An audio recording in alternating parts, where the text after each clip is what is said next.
চামড়া চামড়া তারপরে কলিজা কিন্তু খায় না, তবে এটা দেশি মুরগি তো। আর কথা হচ্ছে এটা হচ্ছে মায়ের হাতে পালা মুরগি, তো এই কারণে কোনো কিছু ফালানো যাবে না। তো সব কিছু নিয়ে নিলাম, কলিজা গিলা ঠ্যাং তারপরে চামড়া সব কিছু নিয়ে নিলাম।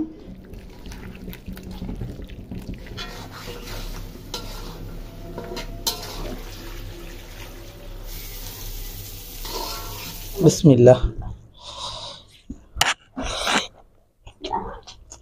আসসালামু আলাইকুম প্রিয় দর্শক, সবাই কেমন আছেন? আশা করি সবাই ভালো আছেন। তো আজকে হলো শুক্রবার, তো শুক্রবারে আজকে আমরা দুপুরে খাবো হচ্ছে এই যে দেশি মুরগি, তারপরে হচ্ছে লাল শাক আর হচ্ছে পটলের চাক ভাজা।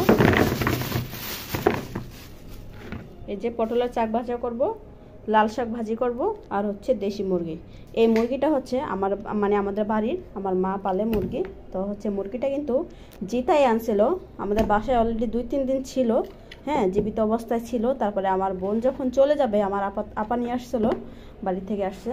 তো আমার বোন যখন চলে যাবে এই জন্য আল্লাহ মুরগিটা কাটে না, মানে চলে যাওয়ার আগে যেমন এই মুরগিটা একেবারে জবাই করে তারপরে সিলেটিলে একেবারে দিয়ে গেছে, যাতে কষ্ট কম হয়, আমার একটু ঝামেলা কম হয়। এই কারণে এই যে সিলেটিলে পরে রেডি করে দিয়ে গেছে, ফ্রিজে রেখে দিছিল। এখন আমি কেটে কুটে তারপরে রান্না করব। তাহলে শাকটা এখন বাইছে নিয়ে আগে। এই এক মোড়া শাক কয় টাকা নিছে জানেন? 25 টাকা। এক মোড়া লাল শাক 25 টাকা নিছে, তো দাম শাকের বাবা। আর এখানে এসে পটল আধা কেজি 25 টাকা। শাকটা বাসি, দেরি হয়ে যাচ্ছে। আজকে তো শুক্রবার, নামাজ থেকে এসে পড়বে। রুমাইসা আব্বু তাড়াতাড়ি নামাজে গেছে। লাল শাকটা বাসি, রুমাইসাকে ঘুম পাড়ায় তারপরে আমি যে রান্না বান্না শুরু করলাম। বাইরে থেকে মাত্র আসলাম, এসে রুমাইসাকে খাওয়ায় তারপরে এই যে রান্না বান্না সব রেডি করতেছি। লাল শাকটা ভালোই হয়েছে, অনেক মোটা 25 টাকা হইলেও অনেক সুন্দর আছে, মানে লাল একেবারে। ক্যামেরাতে এতটা লাল বোঝা যাচ্ছে না।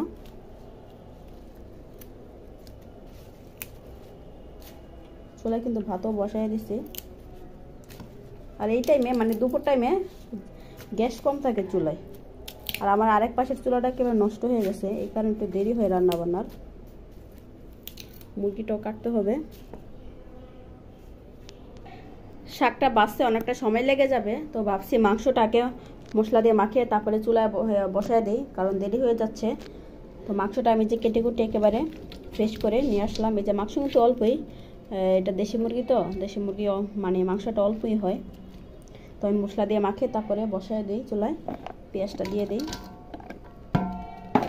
আর এই যে আমরা কিন্তু সাধারণত কিন্তু ব্রয়লার মুরগি তারপর হচ্ছে সোনালী মুরগি কিন্তু আমরা যে চামড়া তারপরে কলিজা কিন্তু খাই না, তবে এটা দেশি মুরগি তো। আর কথা হচ্ছে এটা হচ্ছে মায়ের হাতে পালা মুরগি, তো এই কারণে কোনো কিছু ফালানো যাবে না। তো সব কিছু নিয়ে নিলাম, কলিজা গিলা ঠ্যাং তারপরে চামড়া সব কিছু নিয়ে নিলাম। ওকে মশলা দিয়ে মাখিয়ে চুলায় বসিয়ে দিই আমি, দেরি হয়ে যাচ্ছে।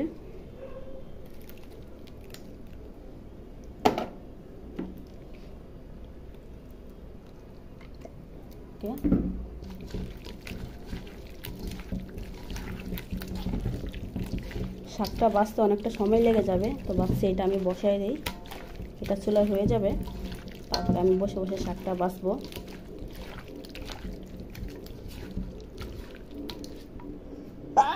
ওরে বাবা,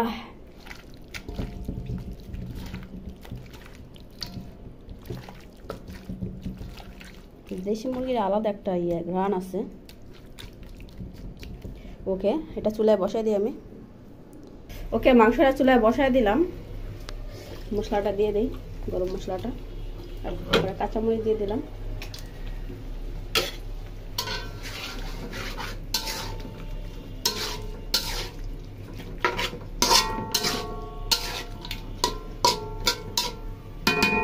ঢাকনা দিয়ে ডেকে রাখি।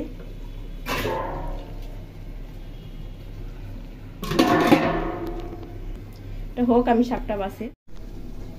মুরগিটা একটু লাড়া দেই, তার নিচে লেগে যাবে।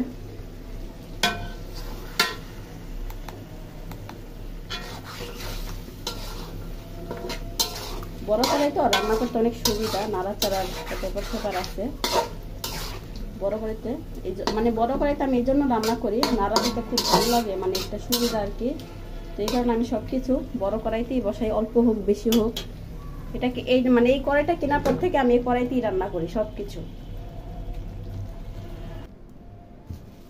শাক ভাজতে এত সময় লাগতেছে।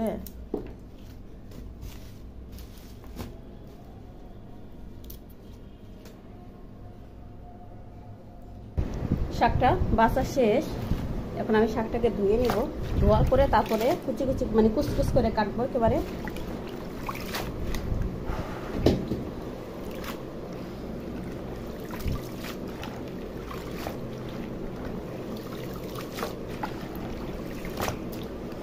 মাংসের কি অবস্থা আল্লাহ জানে, যা দেখতে হবে। মাংসের কি অবস্থা দেখি। ওরে বাবা, মাংসের যে ঘ্রাণ বের হইছে,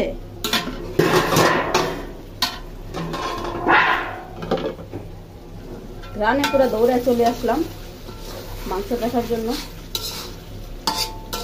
মানে দেশি মুরগির ঘ্রাণই পুরো আলাদা, মানে পুরো অন্যরকম। ব্রয়লার মুরগি, সোনালি মুরগি, কক মুরগি, মানে ওগুলোর চেয়ে এটা অনেক বেস্ট, মানে অনেক স্মেলটা অনেক সুন্দর।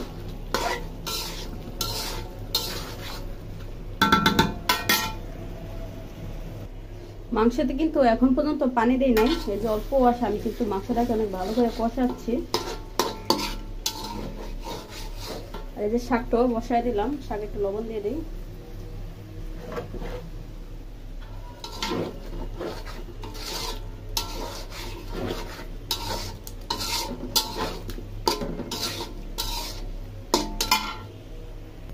আজকে আমি মুরগিতে একটা অন্যরকম মশলা দিব। মশলাটা হচ্ছে মানে বিয়ের আগে মানে সংসার জীবনে আসার পরে এইভাবে আমার তরকারি রান্না করে খাওয়া হয়েছে না। আগে যখন বাড়িতে ছিলাম মা রান্না করতো, তো এইভাবে মানে আমাদের দেশে আর কি মাছ হোক মাংস হোক এই মশলাটা কিন্তু দেয় এখানে। মানে এই মশলাটা হচ্ছে বাবারে বাবা আগুন দিয়েছে বইতে গেছে। মশলাটা মানে এখানে আছে হচ্ছে পেঁয়াজ আর হচ্ছে চাউল আছে আর তেজপাতা দিলাম। তো এখন জিরাও দিয়ে দিব, নাড়া দিতে হবে। এখানে জিরাও দিয়ে দিলাম।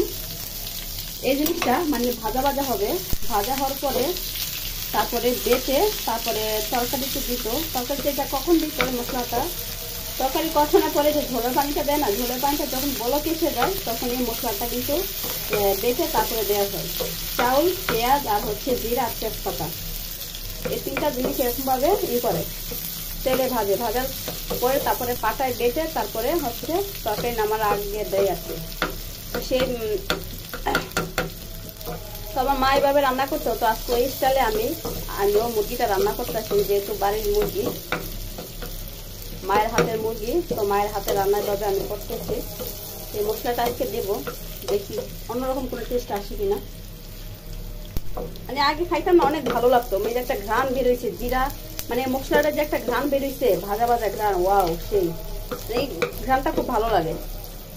এই ঘ্রাণটা শুনে আমার আগের কথা মনে পড়ে গেছে, যে আগে যখন রান্না করার আগে যখন এটা ভাজতো না, মানে তরকারি যখন বসানোর আগে দিয়ে কয়েক এটা ভেজে তারপরে উঠে রাখতো, উঠে পরে এটা দিত আর কি, বেটে তারপরে দিত। এরকম একটা ঘ্রাণ।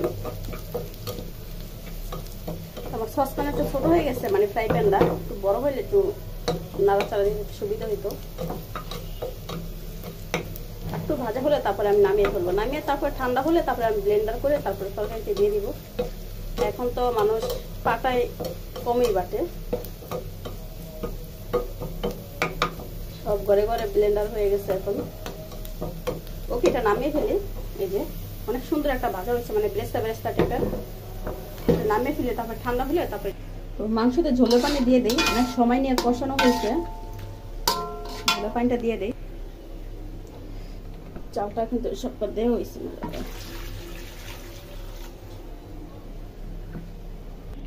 ঝোলের পানিটা দিয়ে দিছি।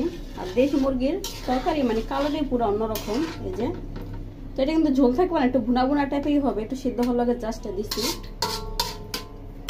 পুরো কালারই পুরো অন্যরকম দেশি মুরগির। আমি যে ব্রয়লার মুরগি, সোনালি মুরগি বা কক মুরগি রান্না করি এরকম কিন্তু কালার আসে না। ওকে, এই যে মশলাটা ভাজছি, এখন তো ঠান্ডা হয়ে গেছে, এখন আমি ব্লেন্ডার করে নিব। ব্লেন্ডার করে তারপরে আমি তরকারিতে দিয়ে দেব। এখানে কি কি মশলা আছে জানো তুমি? কি মশলা আছে বলো? এখানে আছে জিরা, চাউল, তেজপাতা, আর হচ্ছে কি যে চাউল, তেজপাতা, পেঁয়াজ, এই তিনটা জিনিস। আমরা যখন বাড়িতে তরকারি খাইতাম না, তখন এই মাছ তরকারি বা মাংস তরকারি, মাছ মাংস সব তরকারিতে এটা দিত আর কি। তোমাকে বাড়ি তোমাকে দেশের তরকারি মজা কি তরকারি মজা।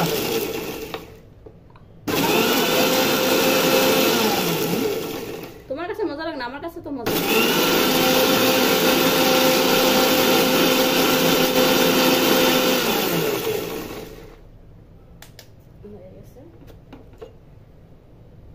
এই যে একবারে পেস্ট হয়ে গেছে, এখন আমি দিয়ে দিব তরকারিতে দিয়ে দেব।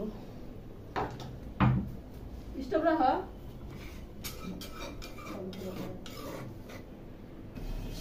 বাজারালি এই যে এখন তরকারিতে আমি দিয়ে দিব, জলের পানি কিন্তু দিয়ে দিছি, সাথে একটু দিয়ে দিবে। যে মশলাটা ঘ্রাণই পুরো অন্যরকম।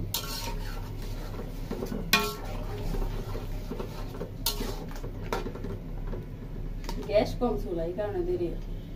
আর এই চুলা তো চলেই না। শাক কত কম লাগবে? তরকারি হলে শাক বাগার দিব।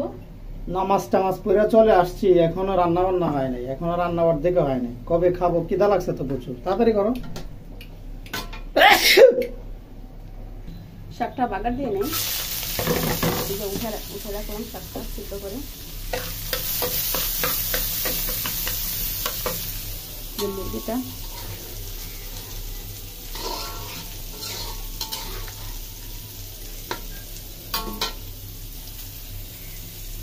পেঁয়াজটা ভাজা ভাজা হয়ে গেছে, শাকটা দিয়ে দিই।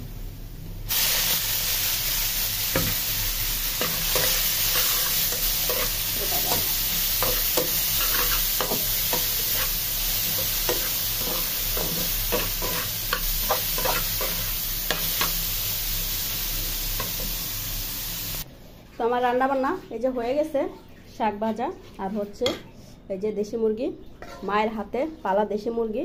আজকে একেবারে পেট ভরে ভাত খাবো। আর মার স্টাইলে কিন্তু আজকে আমি তরকারিটা রান্না করছি, তো আশা করি অনেক তরকারিটা কিন্তু অনেক মজা হয়েছে, দেখে পুরো বোঝা যাচ্ছে। কি মায়ের স্টাইলে রান্না তোমার কাছে যেমনই লাগুক না কেন, কিন্তু আমার কাছে অনেক ভালো লাগবে। আশা করি খাওয়ার সময় বলবো কেমন হয়েছে। দেশি মুরগির ঝোলটাই কিন্তু পুরো অন্যরকম। ওকে, তাহলে যে ভাতটা বেড়ে আমরা পুরো রেডি করে রাখছি, এখনই আমরা খাবো, এখনই টেবিলে বসে যাব। তাহলে দেখা হচ্ছে টেবিলে।